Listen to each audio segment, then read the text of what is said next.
Shalom Bapak Ibu dan saudara-saudara yang kekasih dalam Tuhan Yesus Kristus. Marilah kita kembali mempelajari firman Tuhan, yaitu tentang pelakor. Pelakor adalah julukan bagi wanita penggoda suami orang. Pelakor bisa saja wanita lajang atau istri yang sudah berumah tangga tetapi sedang mengalami masalah dengan suaminya. Mayoritas pelakor adalah penggoda suami yang sudah mapan kondisi ekonominya, yaitu yang berumur 40 tahun ke atas, karena yang mereka harapkan terutama adalah harta dan uang, bukan karena cinta.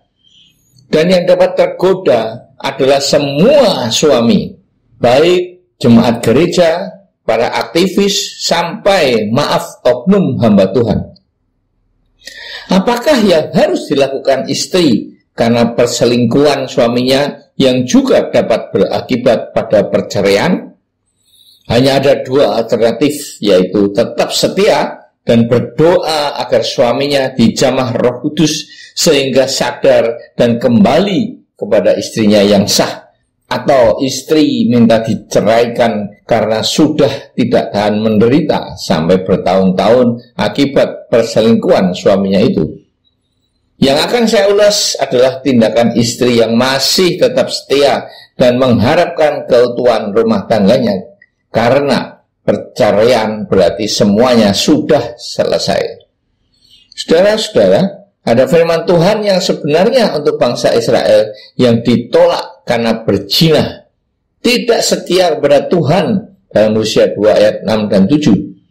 Dikatakan, sebab itu sesungguhnya aku menyekat jalannya dengan duri-duri dan mendirikan pagar tembok mengurung dia sehingga dia tidak dapat menemui jalannya. Dia akan mengejar para kekasihnya, tetapi tidak akan mencapai mereka. Dia akan mencari mereka, tetapi tidak bertemu dengan mereka. Maka dia akan berkata, aku akan pulang kepada suamiku yang pertama, sebab waktu itu aku lebih bahagia daripada sekarang. Inilah firman Tuhan yang menyatakan bahwa pezina itu kembali kepada Tuhan lagi. Dan bacalah firman ini dengan mengganti katanya dan dia dengan nama suamimu, dan kata suamiku yang pertama menjadi istriku yang pertama, yaitu Anda. Dan gantilah kata para kekasihnya dengan nama pelakor jika Anda tahu namanya. Demikian juga kata mereka, gantikan juga dengan nama pelakor. Jika tidak tahu, katakan saja pelakor atau wanita penggoda.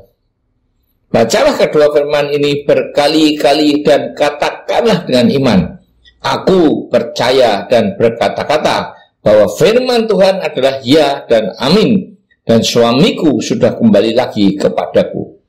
Kata sudah, karena semuanya sudah ada dalam grand design Allah untuk kehidupan kita. Dan firman yang kedua diambil dari Markus 10 ayat 7-9.